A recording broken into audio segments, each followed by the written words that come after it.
দর্শক, মাইলস্টোন স্কুলে বিমান দুর্ঘটনায় আহত শিক্ষার্থী এবং সেদিন উপস্থিত অন্যান্য শিক্ষার্থীদের নিয়ে আয়োজিত অনুষ্ঠান চলছে। সেখানে আছেন সহকর্মী শাহনাজ শারমিন। তার কাছ থেকে আমরা জেনে নেব এই আয়োজন সম্পর্কে। শাহনাজ, একটু জানতে চাই যে কোথায় হচ্ছে এই আয়োজনটি এবং এর উদ্দেশ্য কি বলছে কর্তৃপক্ষ? ধন্যবাদ অদিতি। যেটি বলছিলাম, মাইলস্টোনে আহত এবং যারা সেদিন উপস্থিত ছিলেন এই সাহসী শিশুদেরকে নিয়ে হিলিং টুগেদার নামে একটি কার্নিভাল অনুষ্ঠিত হচ্ছে আজকে সকাল থেকে, এবং সকাল 10টায় শুরু হচ্ছে, এটি চলবে বিকেল 4টা পর্যন্ত।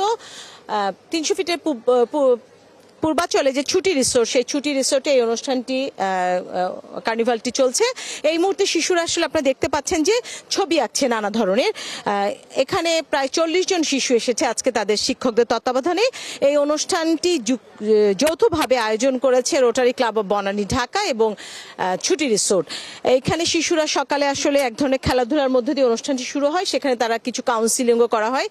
তারা এখানে বিভিন্ন জঙ্গল আছে সেখানে ঘুরে বেরিয়েছে, নিজের মতো করে প্রকৃতির সাথে সময় কাটিয়েছে। এরপরে তারা যেটি করছে যে তাদের এর পরের সেশনটি 2 ঘন্টা তারা ছবি আঁকবে, তাদের মনে যে কথা আছে সেগুলো আঁকবে। সেই ছবিগুলো তারা তাদের স্কুলে নিয়ে আবার স্কুলের দেয়ালে রাখবে। এরপরে আসলে ট্রেজার হান্ট আরও একটি অনুষ্ঠান হবে, এবং সব শেষে তারা যেটি করবে, তাদের মনে যে উদ্বেগ উৎকণ্ঠা বা সবার মনে একটি করে যে ব্যথা আছে। এখানে আমরা 2 জন শিশু পেয়েছি যাদের বোন মারা গেছে, কিছু শিশু আছে সেদিন সেখানে আটকা পড়েছে, একটা সাহসী শিশু আছে যিনি গ্রিল দিয়ে বাচ্চাদেরকে, তার বন্ধুদেরকে নামিয়েছে, তার বন্ধুদেরকে উদ্ধার করেছে। আমরা সেই শিশুদের সাথে আসলে স্পর্শকাতর বিষয় ধরে দেখে তাদের সাথে আর সামনাসামনি কথা বলে দেখাচ্ছি না, কিন্তু তারা তাদের সেই মনের কথাটি আসলে এখানে ছবিতে ফুটিয়ে তুলছে, তাদের নানা কথায়।